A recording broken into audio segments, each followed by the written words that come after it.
নমস্কার বন্ধুরা, কেমন আছেন সবাই? মাই স্টোরি মাই ব্লগ চ্যানেলের আরেকটি নতুন দিনে আপনাদের সবাইকে স্বাগত। এই যে ডিফেনবেশিয়া গাছটা, এটা এতটাই বড় হয়ে গেছে যে এর একা দাঁড়িয়ে থাকতে পারে না। আমি কাঠিয়ে দিয়েছি দুটো টবের মধ্যে, কিন্তু ওটাতেও ভর নিতে পারছে না, ওই জন্য ওই ওয়ালের সঙ্গে হেলিয়ে রেখেছি। তো এই গাছটার যে আমি কাটিং দেব, তো সেই সাহসও পাচ্ছি না, কারণ সেরকম ভাবে বৃষ্টিও হচ্ছে না। বর্ষাকালে কাটিং দিলে তবু একটু বাঁচে। আর এই গাছটার যদি আমি কাটিং দিতে যাই, তাহলে ওই গাছটাকে প্রায় মেরেই ফেলতে হবে, কারণ এই গাছের কাটিংগুলো একটু অন্যরকম ভাবেই দিতে হয়, ওই জন্য সাহস করে উঠতে পারছি না। আর এই গাছগুলোতেও বেলকনিতে যেগুলো থাকে আমার পাতাবাহার গাছ, তো সবগুলোতে সকালবেলা একটু স্নান করিয়ে দিলাম। আর এগুলো ঘর মোছার আগেই জল দিয়ে নিই, কারণ মেঝের মধ্যে জল পড়ে যায়। তো মোছার আগে দিয়ে নিলে ভালো হয়, তো মুছে নিলে পরে আবার শুকিয়ে যায়। আর বেশ কিছুদিন ধরে আমার ফোনটার প্রবলেম হয়েছিল, আর এখনও আছে। সেটা হচ্ছে স্পিকার নষ্ট হয়ে গেছিলো। তো স্পিকারটা যাই হোক চেঞ্জ করে আনা হয়েছে, কিন্তু আমি যেভাবে অডিও রেকর্ড করি, ভয়েস রেকর্ড দিই, তো সেইভাবে করতে পারছি না, কারণ আমি সাধারণত হেডফোনের লাগিয়েই রেকর্ড করি।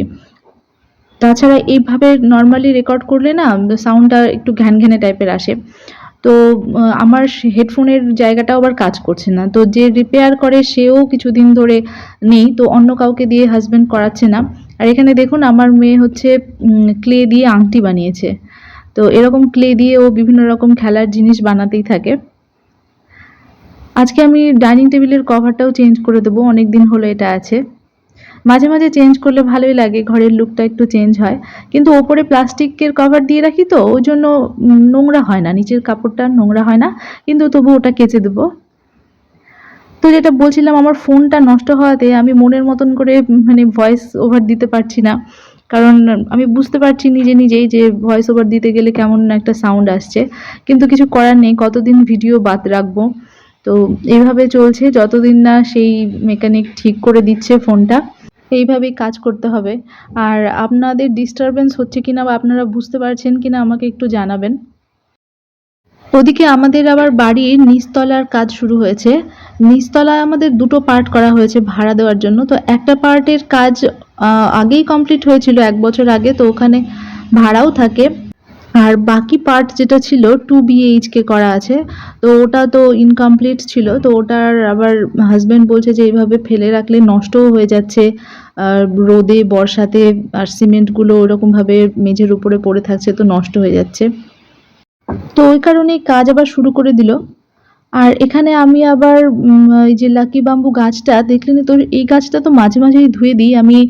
৩ দিনে জল পাল্টিয়ে দিই, মানে ২ দিন গ্যাপ করে মাঝখানে ৩ দিনের দিন জল পাল্টিয়ে দিই, আর সেই সঙ্গে গাছটাকে ভালো করে ধুয়ে দিই, বিশেষ করে রুটসটা, কারণ রুটসটা জলে ভেজানো থাকে। আর যে কোনো গাছের রুটস দেখবেন জলে যদি দীর্ঘদিন ধরে ভেজানো থাকে, পরিষ্কার না করা হয়, তাহলে কিন্তু রুটস পচে যায়। তাই যখনই আপনারা যে কোনো গাছেরই জলে যেগুলো থাকে রুটসটা খুব ভালো মতন একটু হালকা করে রাব করে দেবেন, যাতে করে ওই শেকড়ের মধ্যে একটা তৈলাক্ত ভাব জমে যায় জলে থাকলে, ওই জিনিসটা না হয়। ওই রকম যদি হয়ে যায় তাহলে কিন্তু পচন ধরে যায়। আর এই যে এই গাছটাও অ্যাগ্লোনিমার একটা ভ্যারাইটি, এটাও আমি জলেই রেখেছিলাম, আর জলে বসিয়ে রেখেই রুটস বেরিয়ে গেছে। অ্যাগ্লোনিমার এটা একটা ভালো বৈশিষ্ট্য, জলেও বেঁচে থাকে। তো এটাকেও আমি ভালো করে ধুয়ে দিচ্ছি। আর এটার ভেতরটা যেহেতু মানে বোতলটা খুব ভালো করে পরিষ্কার করা সম্ভব না, তো জল যদি বেশি দিন পরিষ্কার করা না যায়, বোতলের ভেতরেও কিন্তু নোংরা হয়ে যায়। তাই যে স্টোনগুলো আমি রেখেছিলাম, ওই স্টোনগুলো দিয়ে হালকা করে ঝাঁকিয়ে নিচ্ছি, যাতে ভেতরটা পরিষ্কার হয়।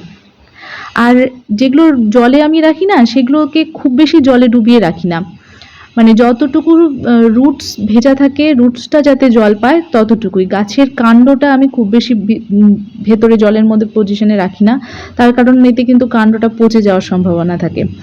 ওই লাকি ব্যাম্বু গাছের ক্ষেত্রেও তাই। লাকি ব্যাম্বু গাছ অনেকে একদম জলে খুব বেশি করে ডুবিয়ে রাখে, আমি সেটা করি না, যতটুকু রুটস জলে থাকে সেইভাবেই রাখি। আর এইখানে যে লবণদানিতে আবার লবণটা রেখে দিলাম।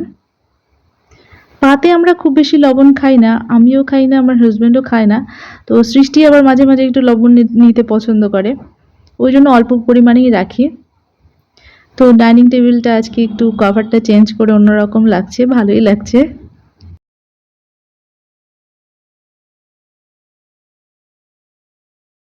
আর একটা জিনিস যেটা আমি এর আগে শেয়ার করেছিলাম, বাস্তু অনুযায়ী বলা হয়েছে যে লবণ রাখা একটা পাত্রে বাড়ির ঈশান কোণে। তো এই জিনিসটা কিন্তু আমি বরাবরই রেখে আসছি। এটা অর্থ বৃদ্ধি করে সংসারে, তো মানে অর্থের অপচয় হতে দেয় না। তো এই জিনিসটাকে আমি শুভ মনে করি।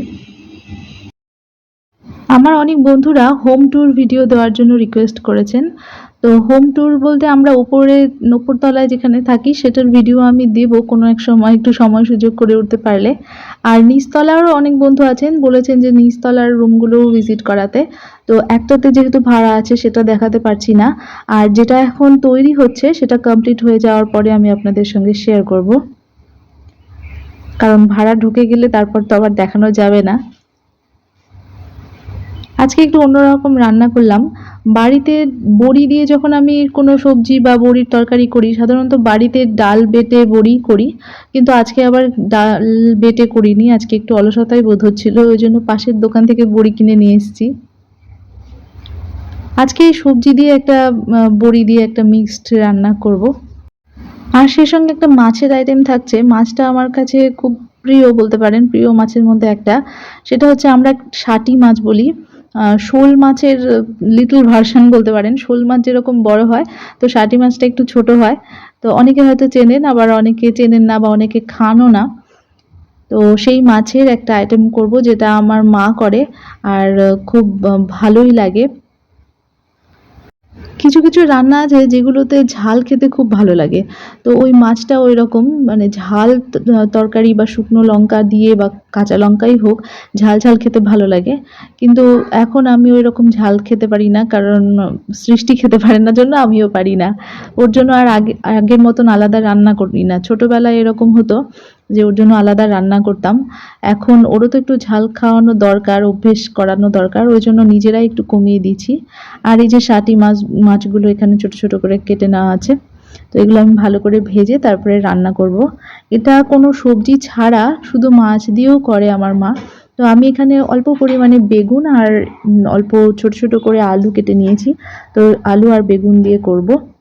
আর এই তরকারিটাতে কালো জিরে ফোড়ন দিলাম, আর কালো জিরে বাটাও দেব নামানোর সময়।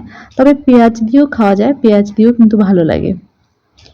আলুগুলোকেও পনিরের মতন সাইজ করে কেটে নিয়েছি, একটু ছোট ছোট করে এগুলো কাটতে হয়, কারণ এই আইটেমটা একটু গ্রেভি মতন হবে।